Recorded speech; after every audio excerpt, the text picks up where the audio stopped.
In the case of Sara Duterte versus House of Representatives et al., Vice President Duterte filed a petition for certiorari and prohibition with a prayer for a temporary restraining order, or TRO, seeking to nullify the fourth impeachment complaint against her.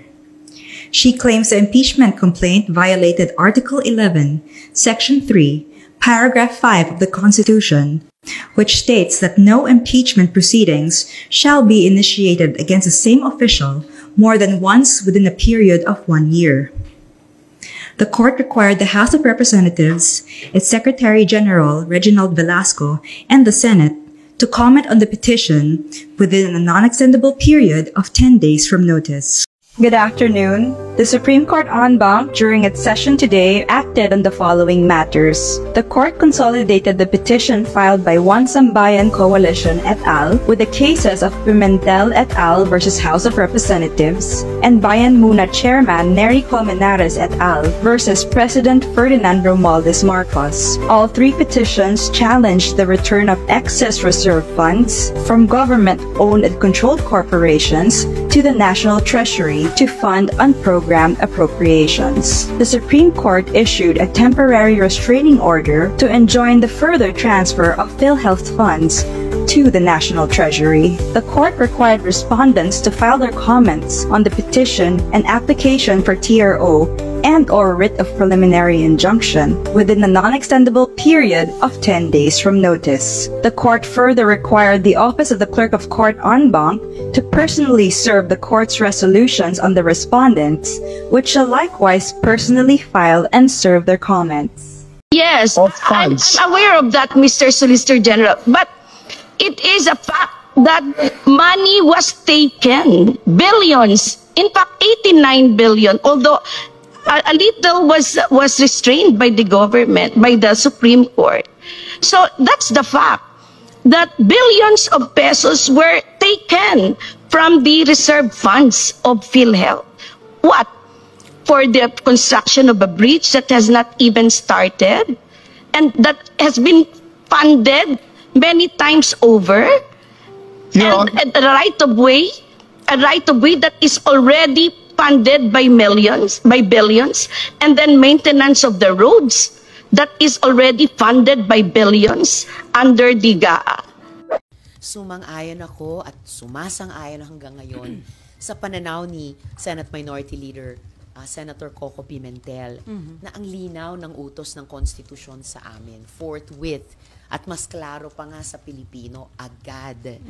At the same time, kinikilala ko yung sinabi ni Senate President Cheese Escudero, ang kanya namang pananaw na di umano hindi kami pwedeng mag-convene bilang impeachment trial court habang adjourned ang session namin.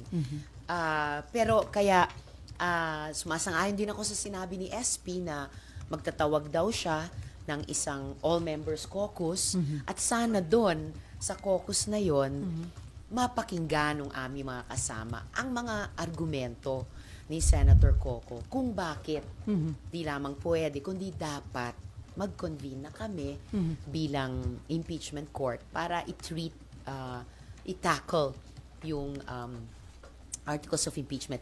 Binigyang diin ni Senate President Francis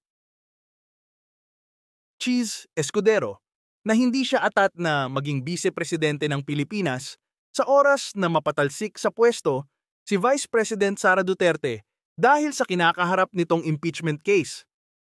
Sang-ayon sa saligang batas, kapag na-impeach ang vice-presidente, ang papalit ay pipiliin ng presidente mula sa Kongreso. Hindi automatic na Senate President yan. Hindi porket number 3 ako, number 2 ang VP at number 1 ang President. Number 4 ang Speaker, yung 3 ang papalit sa 2. Hindi, diin ni Escudero.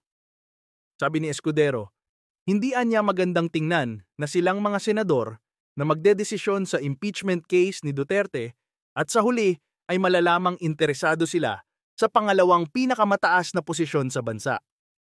Ang pangit naman nun sa panlasa. Kami ang magdedesisyon, kaugnay niyan, tapos yun pala interesado ako at gusto ko pala. So ngayon pa lang, Sinasabi ko na hindi ako interesado at tatanggihan ko yun kung inalok man sa akin yun. Hindi tama at hindi dapat ginagawa yun.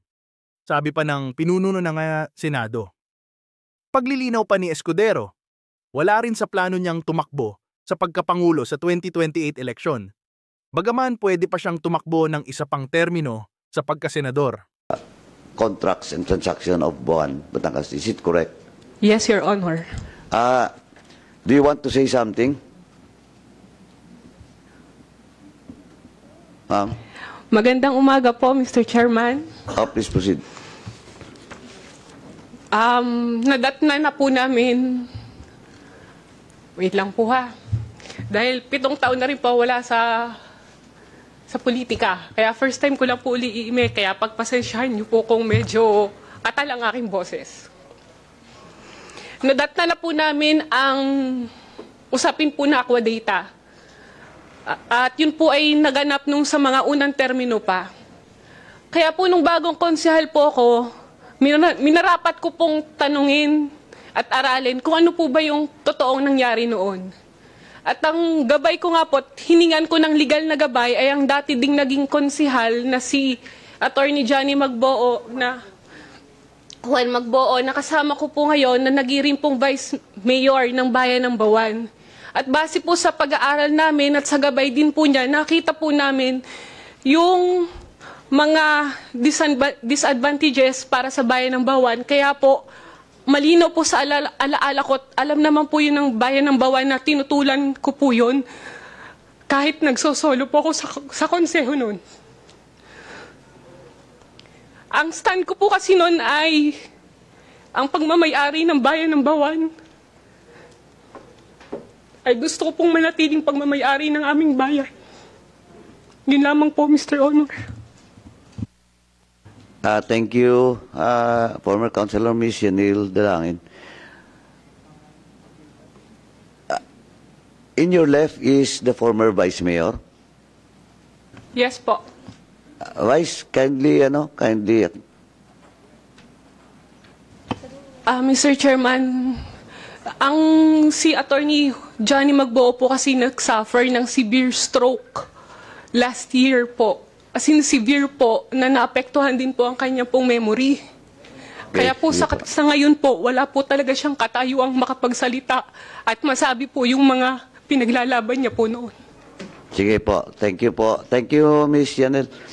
Anyway, anybody wants to speak doon po sa mga first time na dumalo sa hearing na to? Wala. Anyway, before we proceed, let me acknowledge the presence of Representative Berilio Lacson in the Zoom representing Manila Teachers. Boss, thank you for coming po. Thank you for joining us. Now, since almost all the municipal officials of Juan Batangas is not present today, only here are the head of office, no, and staff of Juan Batangas. But of course, we will not let it go. We'll proceed in a while for the admin matters if we will have we can get the quorum in today's hearing po. And we'll discuss about the possible steps that this committee will undertake in regards to the absence of all those officials who are not present today. Kasi po, the Mayor of Bawan sent us a excuse letter na sa Singapore po sila mag-asawa for medical reason. But of course, based on the records, travel records nila, may mga travel po sila abroad, sometimes so 5 months. Matagal. Ngayon po ang hearing is only 1 day. Ngayon is to February 26. And the travel for a medical second opinion in Singapore, pwede na po gawin sana after or before. Pero ang date ng travel nila, I think is February 21.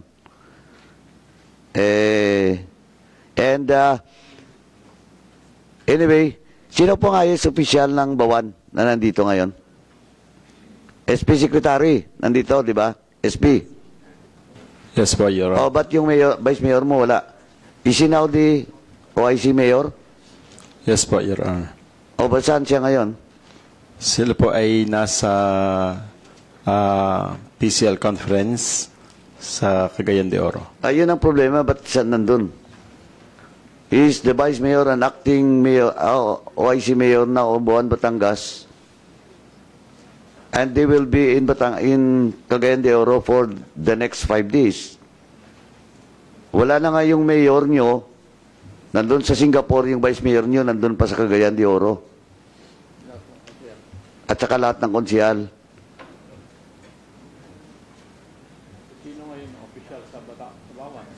O, sino daw ang opisyal ngayon sa Bawan? Sino ang umuupong mayor sa Bawan?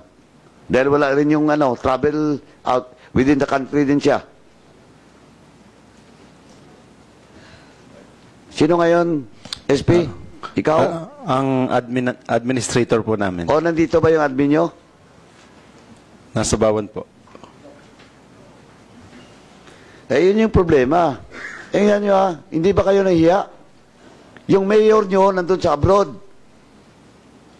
Yung vice mayor nyo, na OIC mayor, nandun sa Cagayan de Oro. Tapos lahat ng konsyal nandun. Tapos sabihin nyo dito, you're respecting this committee hearing.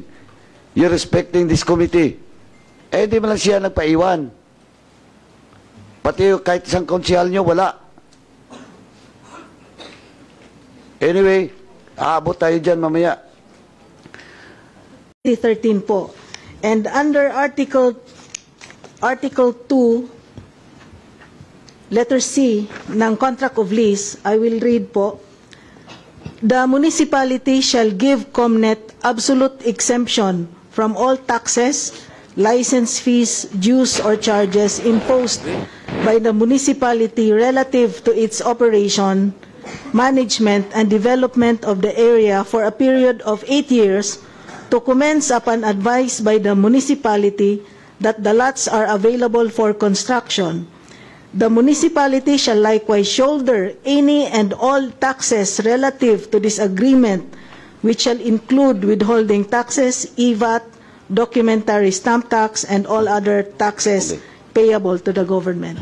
Now, that is the provision from the MOA. Contract of lease po. Contract of lease. Now,